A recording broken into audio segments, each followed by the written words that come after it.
আমি এখন দাঁড়িয়ে আছি বাগেরহাট পৌরসভার সামনে। বাগেরহাট পৌরসভাবাসী গত 22 দিন যাবৎ পাচ্ছেন না সুপেয় পানি। তারা বারবার পৌরসভা প্রশাসনের শরণাপন্ন হওয়ার পরেও মিলেনি কোনো সুরাহা। এরই প্রতিবাদে আজ বাগেরহাটের স্থানীয় বাসিন্দারা একটি প্রতিবাদ সমাবেশের আয়োজন করেছে।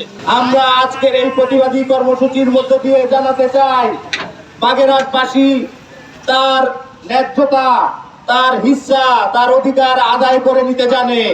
প্রয়োজনে বাগেরহাটবাসী ঐক্যবদ্ধ আন্দোলন গড়ে তুলতে জানে।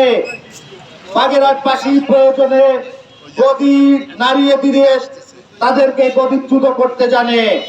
আমরা সকল করুপ্টেড, সকল দুর্নীতিগ্রস্ত কর্মকর্তা কর্মচারীদের আজকের সমাবেশের মধ্যে দিয়ে জানান দিতে চাই, বন্ধ করেন আপনাদের অনৈতিক কার্যকলাপ, বন্ধ করেন। পৌরবাসী পানির দাবি নিয়ে এসেছে, তাদের পানির হিস্সা বুঝিয়ে দেন। পানি দে, বাঁচার মতন বাঁচতে দে। পৌরসভার মানুষ বিল দিয়ে আসছে।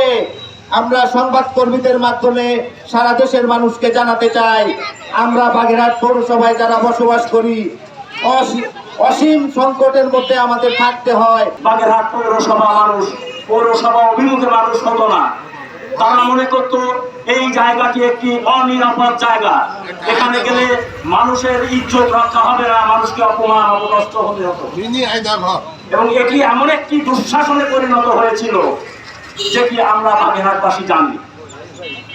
আপনি যদি ট্যাক্সের ব্যাপারে আসেন, এক একজনকে 500 টাকা ট্যাক্স ধার্য করা হয়েছিল, 26,000 টাকা।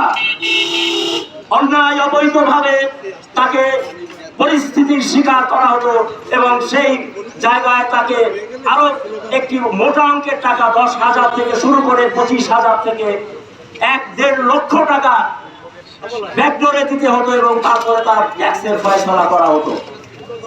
এটি ওপেন সিক্রেট, আপনারা জানেন। এটা আপনারা দিয়েছেন, অনেক মানুষ আছে যারা এটি দিয়েছেন।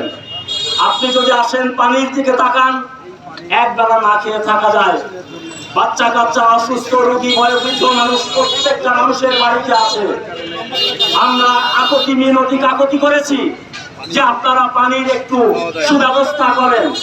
এমন কোন ব্যবস্থা আমরা করেনি। আমরা আসলে আকাশ থেকে পড়েন কি আপনি পানি পান না? পানি তো কালকেও দেওয়া হয়েছে। বাগেরহাট পৌরবাসী সংঘবদ্ধ হতে চায় এবং হচ্ছে, আপনারা সতর্ক হন। আপনারা এমন একটি পরিবেশ তৈরি করেছেন যে এর থেকে আওয়ামী লীগের শাসন ভালো ছিল। এই পরিবেশ আপনারা পৌরসভায় যারা আছেন তারা করতে পারবেন না। আমরা আপনাদের বিরুদ্ধে হুঁশিয়ারি উচ্চারণ করতে চাই। পৌরবাসীর ন্যায্য অধিকার এটা আপনাদের নিশ্চিত করতে হবে। আপনাদেরকে এখানে বসিয়ে রাখা হয়েছে কমিশন খাওয়ার জন্য নয়। আমরা নাগরিক, আমরা কথা বলতে চাই। আমরা দীর্ঘদিন চুপ করে থেকেছি। আমরা ব্যক্তিগতভাবে প্রশাসনের বিভিন্ন দ্বারে দ্বারে আমরা ঘুরেছি। ধ্বংস করা চলছে।